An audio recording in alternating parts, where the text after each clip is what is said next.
और बड़ी खबर बोकारो से। बोकारो में एक बार जहां एक व्यक्ति पर गोली चलती है, घायल होता है, वहीं आज उसकी हत्या हो जाती है। और हत्या के बाद जो बवाल होता है वो बोकारो में थमने लायक नहीं है। धनबाद के सांसद ढुल्लू महतो ने भी मोर्चा कस दिया है। डीजीपी से बात की, डीआईजी से बात की और एसपी को, बोकारो एसपी पूज्य प्रकाश को हटाने की मांग कर रहे हैं ढुल्लू महतो। मामला बोकारो से जुड़ा, शंकर रावानी की हत्या हुई है।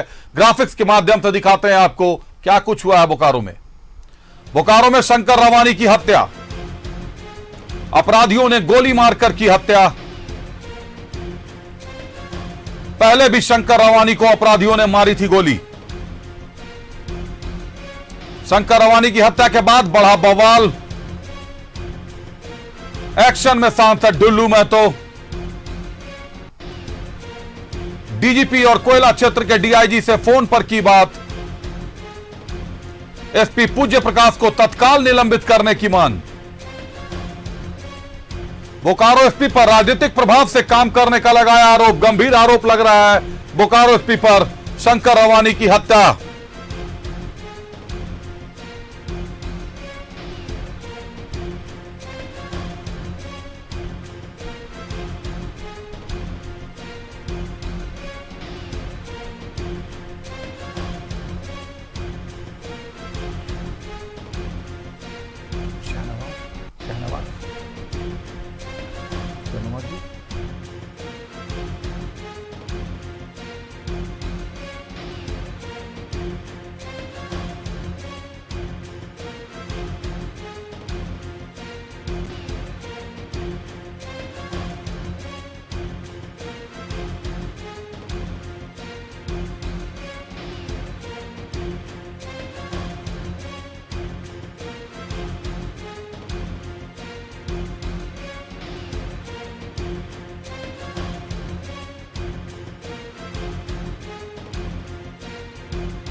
और ज्यादा जानकारी के लिए हमारे सहयोगी सुरेंद्र हमारे साथ जुड़ रहे हैं बोकारो से। सुरेंद्र, दूसरी बार हमला हुआ, मर्डर हो गई, हत्या हो गई शंकर रावानी की।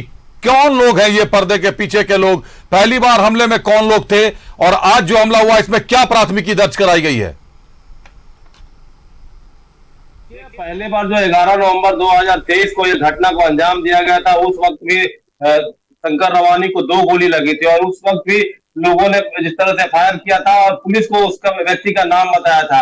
और जिस तरह से ढुल्लू महतो ने कहा है कि 15 दिन पूर्व भी मैंने एसपी को कहकर शंकर रावानी को केस में छानबीन करने का कर अपराधियों की गिरफ्तारी की भी बात कही थी, लेकिन ऐसा नहीं हुआ। और आज शंकर रावानी की सुबह गोली मारकर हत्या कर दी गई और गोली भी 1 दर्जन से अधिक मारी गई है।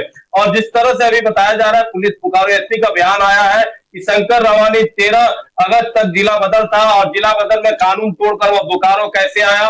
और साथ ही एक बात और भी सामने आ रही है कि बोकारो में एज पॉइंट के विवाद के कारण यह घटना को अंजाम दिया गया, उससे भी पुलिस जोड़कर देख रही है। लेकिन सबसे बड़ी बात यह है कि जिस तरह से पूर्व में शंकर रावानी पर हमला हुआ था, अपराधियों को चिन्हित करना था, पुलिस को काम करना था और पुलिस ने काम नहीं किया, जिसके वजह से लोग आरोप लगा रहे हैं कि जिला बदर था शंकर रावानी। क्या शंकर रावानी पर भी आपराधिक मामले दर्ज है? क्या ये 2 गुटों के बीच वर्चस्व की लड़ाई है? गैंगवार की संज्ञा दे सकते हैं इसे? की घटनाएं जिस तरह से एयरपोर्ट को लेकर हुई है और जिस तरह से जिला बदर की अगर हम बात करें, 13 अगस्त तक शंकर रावानी जिला बदर था। पूर्व में शंकर रावानी सजा याफ्ता था, हत्या के मामले में जेल जा चुका था, मारपीट के मामले में जेल जा चुका था, अन्य कई मामलों में जो था शंकर रावानी सजा याफ्ता था और इसको लेकर पुलिस ने उस पर जिला बदर किया था। और पूर्व में भी एयरपोर्ट में जिस तरह से घटनाएं घटी है, कई हत्याएं हुई है, तो वर्चस्व की लड़ाई भी से माना जा सकता है कि वर्चस्व की लड़ाई है। जो दूसरे गुट के लोग हैं, अन्य लोग हैं, उन लोगों की इसमें कौन लोग हैं?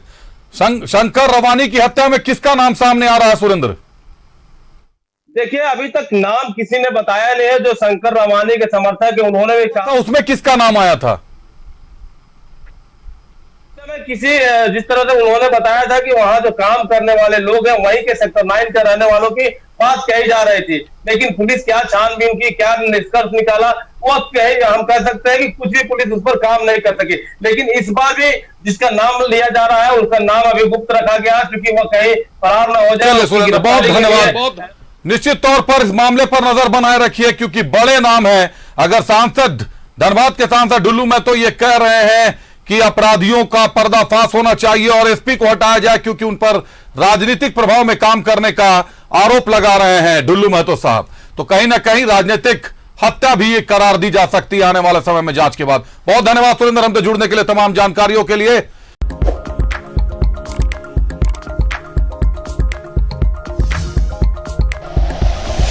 Like and share videos, subscribe करें हमारा चैनल और प्रेस करें बेल आइकॉन। न्यूज़ 11 भारत, सच है तो दिखेगा।